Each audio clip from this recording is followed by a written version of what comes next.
les états modifiés de conscience, c'est déjà tellement vaste.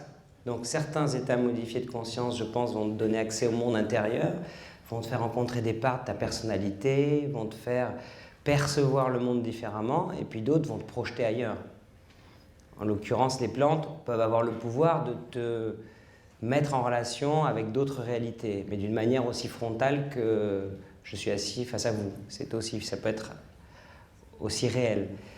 Donc, les états modifiés de conscience, tu vois, voilà, c'est facile. Moi, je peux parler des plantes.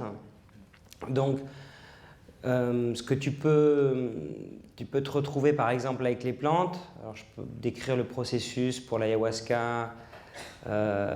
Tu vas te retrouver d'abord dans un état de fragilité, l'accession à l'état de conscience.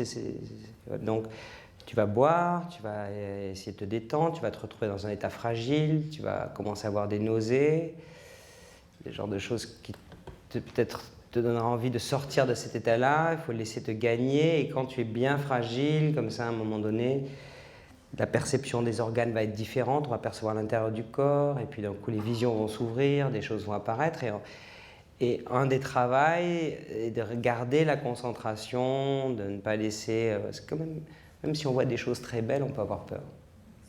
Par exemple, parce que c'est pas des états dans lesquels... c'est aussi un petit peu la sensation que j'ai, c'est un peu comme une technique où l'homme a créé, par exemple, des outils naturels qui vont nous faire dépasser nos limites. Par exemple, on peut être assis en avion tranquillement et être donc à 10 000 mètres d'altitude, par moins 40, à 8 000 km/h. Ça, notre société a permis ça. C'est pas l'état. L'homme ne doit pas. Enfin, l'homme n'est pas fabriqué pour aller là comme ça, mais il a réussi à faire ça.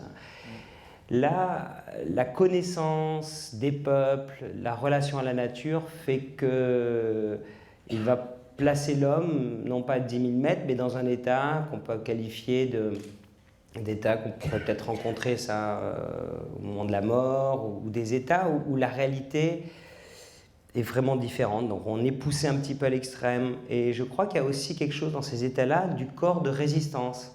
Parce que le corps, et même d'ailleurs la pensée aussi, ne veut pas lâcher les rênes de la créature que vous êtes. Donc vous avez votre pensée qui vous tient, en même temps le corps se déploie, retrouve une espèce d'espace. Je crois dans le livre, je prenais cet exemple, c'est comme si on a l'habitude, son corps et son esprit, c'est comme si avec son esprit, on a l'habitude de traîner un petit chien en laisse, on balade son corps tranquillement. Et là, d'un coup, sous l'ayahuasca, ça devient un gigantesque tigre, en fait. Donc, voilà, alors il ne faut pas le tirer avec la laisse, il ne faut pas s'enfuir, parce que de toute façon, on ne peut pas. Il faut trouver la manière de calmer, que l'esprit soit là pour calmer la bête qui reprend son espace.